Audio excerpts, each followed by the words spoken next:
the 1st of September, 1939.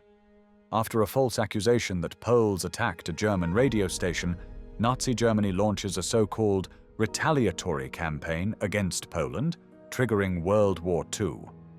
After defeating the Polish army, the Germans ruthlessly suppress the Polish population, whom they consider racially inferior. In the weeks that follow the invasion, German SS, police, and military units shoot thousands of Polish civilians, including many members of the nobility, clergy, and intelligentsia. The region of Danzig, West Prussia, placed under the rule of Gauleiter Albert Forster, sees especially brutal repression. Forster, a fanatical follower of Hitler, pushes for rapid Germanization and the removal of all so-called undesirable elements. Under his leadership, mass arrests, ethnic cleansing, and executions become systematic. In the nearby forests of Piaśnica, beginning in the autumn of 1939, thousands of Polish civilians, including women, children, and psychiatric patients, are taken under the pretext of resettlement or questioning and murdered in mass graves. This series of killings is one of the first large-scale massacres committed by the Nazis during the Second World War and becomes known as the Piaśnica massacres. However, this crime will not remain unpunished, and the main perpetrators will pay for their crimes with their own lives. Immediately after the German invasion of Poland, and in violation of the Treaty of Versailles, the free city of Danzig was incorporated into the territory of the German Reich. Following the swift defeat of the Polish army, terror descended upon the newly occupied territories. In Gdansk, Pomerania, located in northern Poland between the Baltic Sea and the Vistula River, the repression was especially brutal. This area, home to both Polish and Kashubian communities, an ethnic group native to northern Poland, was subjected to a campaign of murder, arrests, and systematic extermination. Even before the invasion, German authorities had drawn up lists targeting members of the Polish elite: teachers, clergy, military veterans, doctors, and landowners. These lists were part of a coordinated plan known as Intelligenzaktion, which aimed to eliminate the Polish intelligentsia and thus destroy any future resistance to Germanization. One of the most notorious figures responsible for inciting this violence was Albert Forster, the Nazi Gauleiter, or regional Nazi party leader of Danzig, West Prussia. In a speech delivered at the Pruszynski Hotel in the town of Wejherowo, Forster publicly encouraged ethnic Germans to participate in acts of violence against Poles. He declared, "We have to eliminate the lice-ridden Poles, starting with those in the cradle.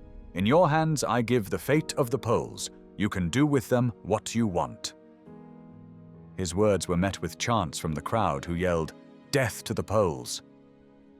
Soon after, Selbstschutz, which were ethnic German paramilitary groups made up of ethnic Germans with Polish citizenship, began conducting raids and executions. Backed by the SS and Gestapo, the Nazi secret police, these local collaborators played a significant role in identifying, detaining, and ultimately murdering thousands of Poles.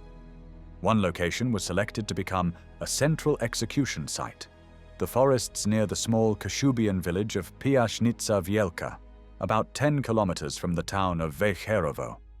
The site was selected for its strategic location, accessible by both road and rail, but isolated enough to allow mass killings to take place in secrecy.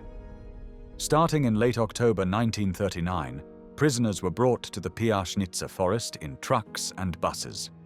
While the precise date of the first execution remains disputed, most sources agree it occurred between the 21st and 29th of October. Victims often included community leaders, intellectuals, and entire families. They were stripped of their clothes, sometimes forced to dig their own graves, and lined up at the edge of large ditches. Execution squads, composed of members from SS units such as the 36th Regiment Wachsturmbahn Eimann, used machine guns, rifles, and pistols to shoot them in groups. Those who survived the initial round of shooting were killed with blows to the head using rifle butts. Children were treated with particular cruelty. Witnesses reported seeing their heads smashed against trees. One of the most harrowing events took place on the 11th of November 1939, Poland's Independence Day. On that day alone, approximately 314 Polish and Jewish hostages were executed in the Piaśnica forest. Hans Kastner, a former Gestapo officer who later became a Soviet agent, testified in 1952 that the executions lasted from early morning until late afternoon. Men and women were led to their deaths in groups of 5. Some were buried alive. One of those killed was Sister Alicja Kotowska, the head of the convent in Wejherowo. She had been seen comforting a group of Jewish children as they were transported together to the execution site. Though her body was never identified, a rosary typical of her religious order was later found in a mass grave and now marks the site of a memorial. In 1999, she was beatified by Pope John Paul II. The executions continued throughout the winter and into the spring of 1940. Police and paramilitary units surrounded the forest, ensuring that no one escaped and that outsiders could not witness what was taking place. Still, residents of nearby villages could hear the gunfire and saw the constant stream of trucks arriving with new victims. The final phase of killings, which occurred in early 1940, focused on mentally ill patients from institutions across the Third Reich. These victims were part of the Nazis' broader plan to eliminate people they considered unworthy of life.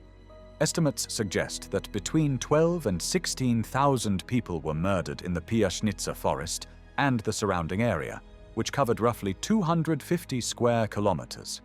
The victims consisted of 3 main groups. The first included about 2,000 individuals, primarily Poles and Kashubians from Gdansk, Pomerania, who had been arrested in September and October 1939 and held in regional prisons in Wejherowo, Puck, Danzig, today's Gdańsk, Kartuzy, and Kościerzyna. The second and largest group, numbering between 10,000 and 12,000, was made up of Polish, Czech, and German families brought in from other parts of occupied Poland and the Reich. Many were former migrant workers who had returned to Poland during the interwar years. The third group included between 1,200 and 2,000 mentally ill patients, killed as part of the Nazis' so-called euthanasia program.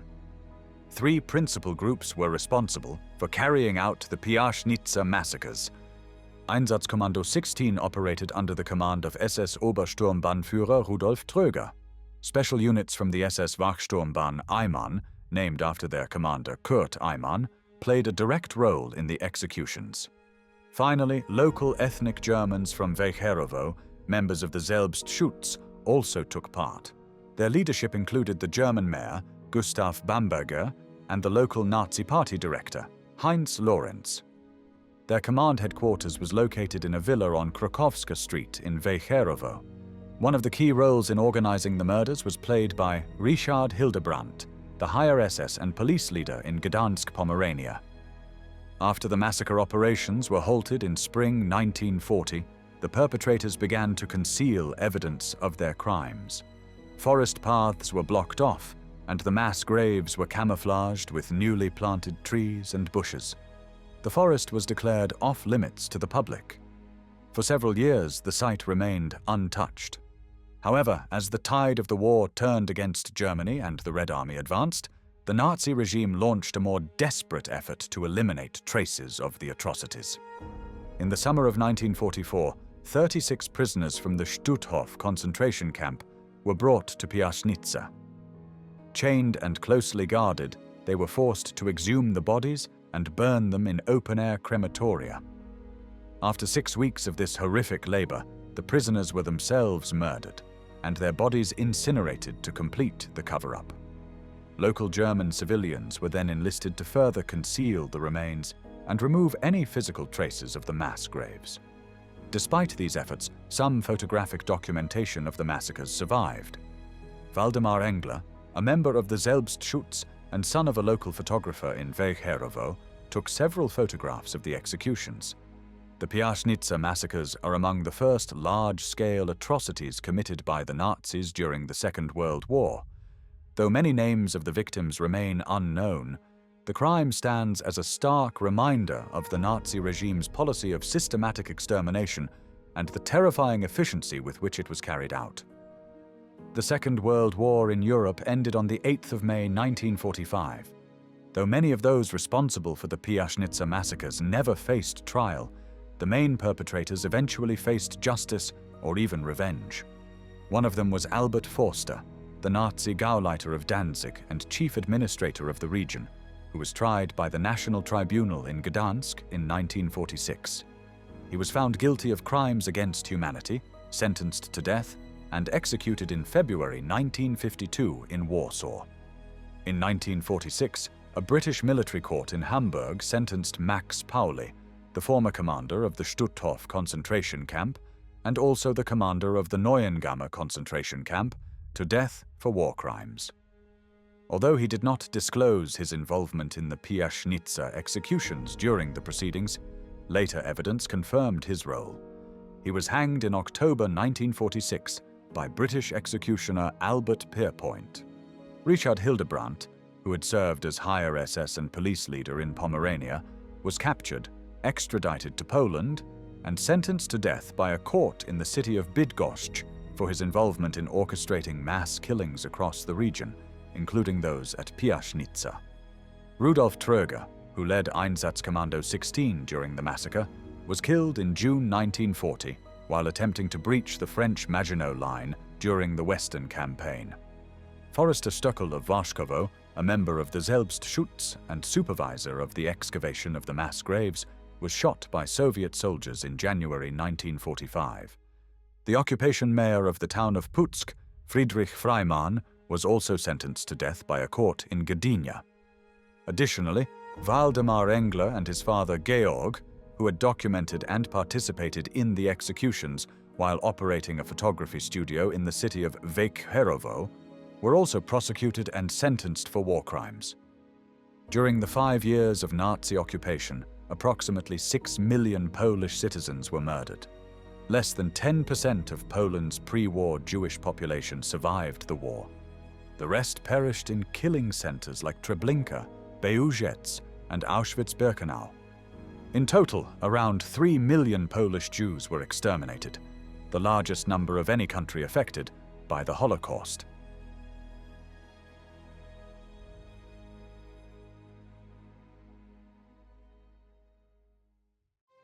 Thanks for watching the World History Channel. Be sure to like and subscribe and click the bell notification icon so you don't miss our next episodes. We thank you, and we'll see you next time on the channel.